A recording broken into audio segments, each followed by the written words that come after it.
Today we will discuss DC profiles. In this episode we will talk about rapper J.G. Wardy. Wardy is a rapper from the Trenton Park area of Southeast DC. Wardy is one of the leaders of the notorious Fox 5 street gang.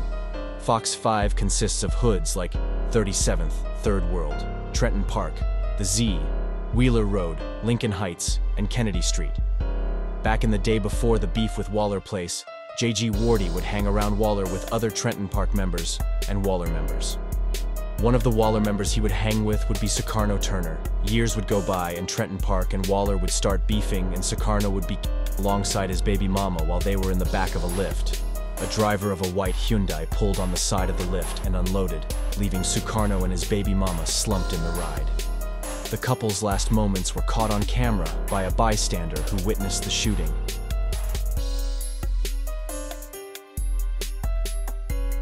Allegedly, Karno was in a big street gang indictment involving corrupt cops giving information to gang members before his passing too. Fox 5 News would report on the double slaying, saying, "Man killed in drive-by shooting was linked to DC police conspiracy case."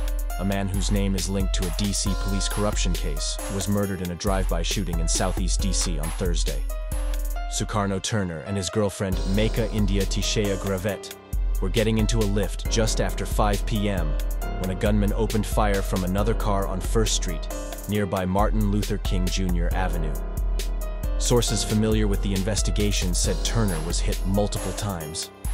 DC Police Chief Peter Newsham said, "Investigators have been able to locate an image of a suspect. We have an image of a car I believe is a Hyundai sedan that fled from the scene," he said. "It looked like a black male who was wearing a white t-shirt was the passenger in that vehicle, and that is all we have at this point in regards to that investigation." On April 20th, Turner's name appeared in an indictment alleging a conspiracy and obstruction of justice involving Ronica Jennings, a civilian clerk working in the DC Police Department's 7th District Station, and 3 other people.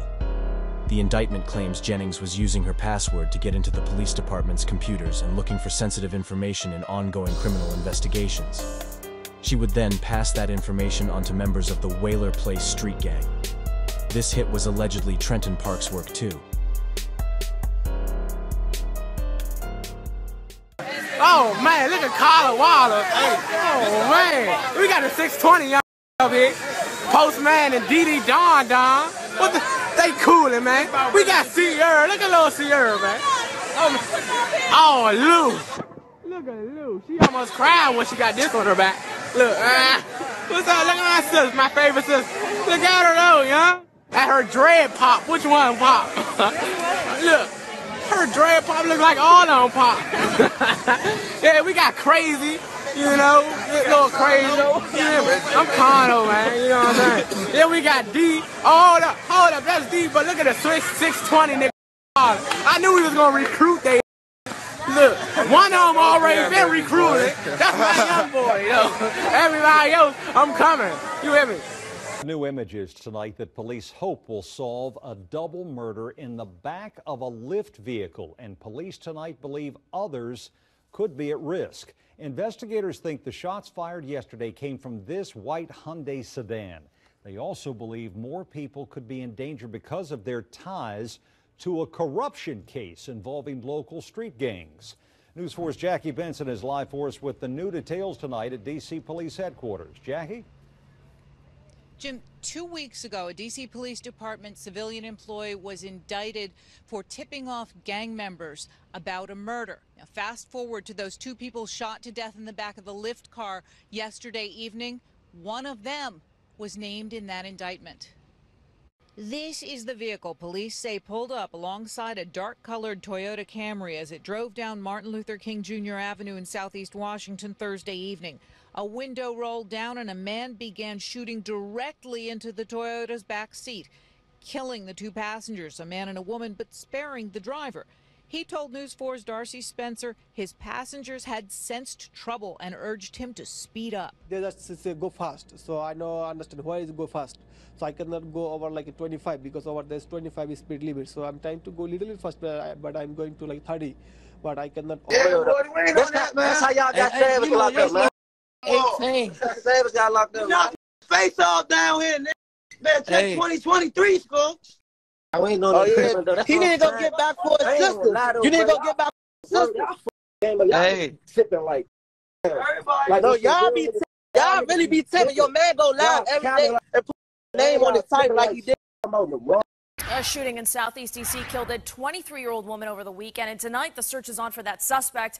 With 2.5 months left of 2020, homicides this year have already far outpaced last year's killings. Fox 5's Sharon Roger live tonight from MPD headquarters with more on this latest victim. Sharon?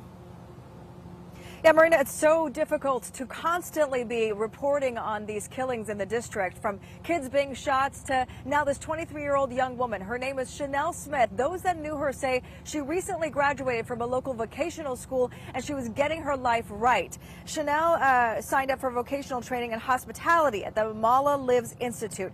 Amala means hope in Arabic. It's a school for young adults looking for a second chance. What's even more heartbreaking about this story is that her sister was murdered just 2 years ago and less than 3 blocks from where she was shot and killed. Police say no indication these are related. Chanel's story was even the focus of a 2018 Washington Post feature about the vocational school's success. Tonight, I spoke to the CEO of that institute and one of Chanel's mentors.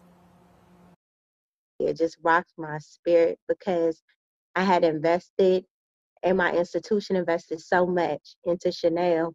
You know, she had accountability, she had ownership. Some days I would get a message or a phone call like, Miss Brandy, can I bring my son with me? I don't have anybody to watch him. Is it okay? I promise he'll be quiet. She had fortitude. She wanted to survive. She was fearless. I just didn't expect her to go out like this. We need to do better. Like, we have to get these guns off the street, period. Now, early Friday morning, D.C. police found Chanel dead in a car on 37th Street and Southeast. She was shot multiple times. As of today, the district is reporting 161 homicides, up 16% from last year, and we still have 10 weeks left in the year. There are a number of initiatives and work being done on the ground to help curb the violence, including the work of Bridges D.C. that has started conversations in neighborhoods and even pop-up prayer sessions. This year alone, just as far as the females, there's been an uproar on that, like young females losing their life.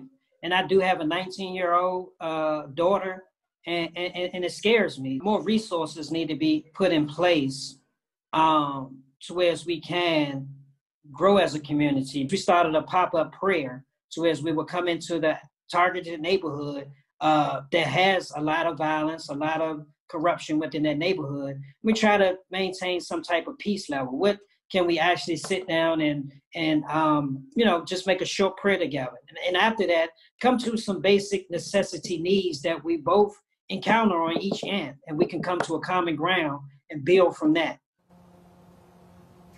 Police say that the motive is still unclear, and whoever did this is still out there. For anyone with information that could lead to arrest, police are offering a $25,000 award. Back to you. Now we will get into some paperwork. First, we will get into the Fat Yee and JG Wardy fight down the jail.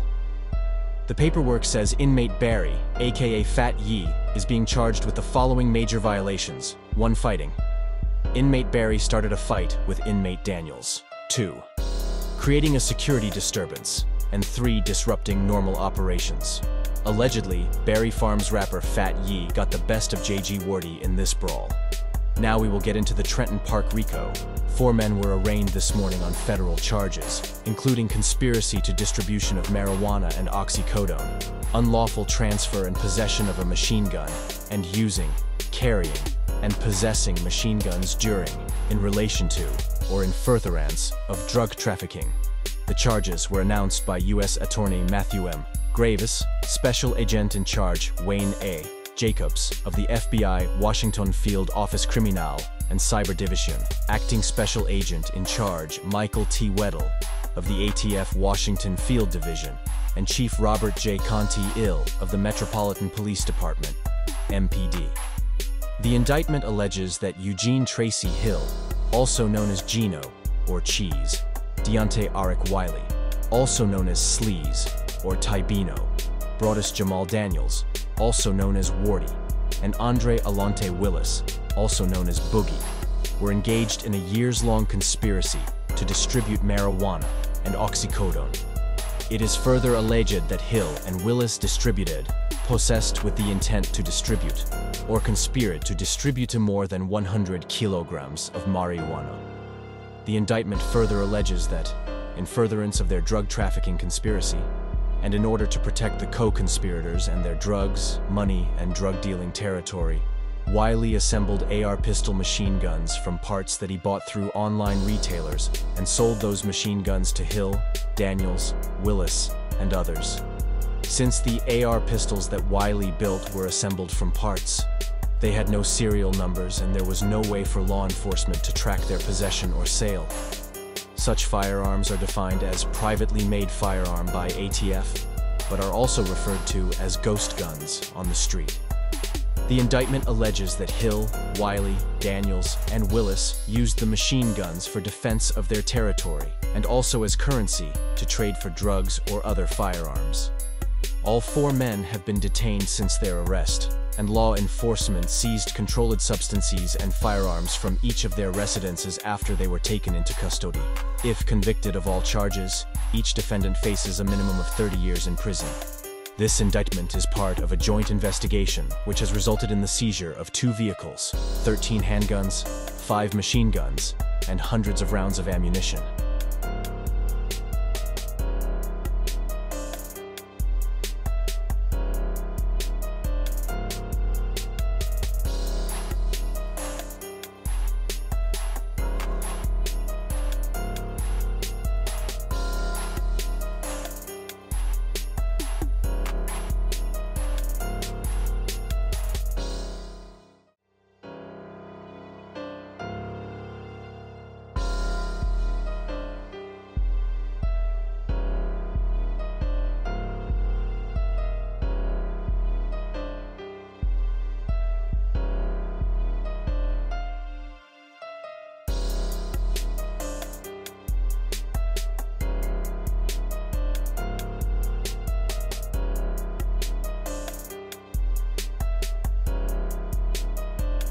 That's the end of this episode of DC Profiles. Follow Straffing DMV on Instagram. Like, comment, subscribe.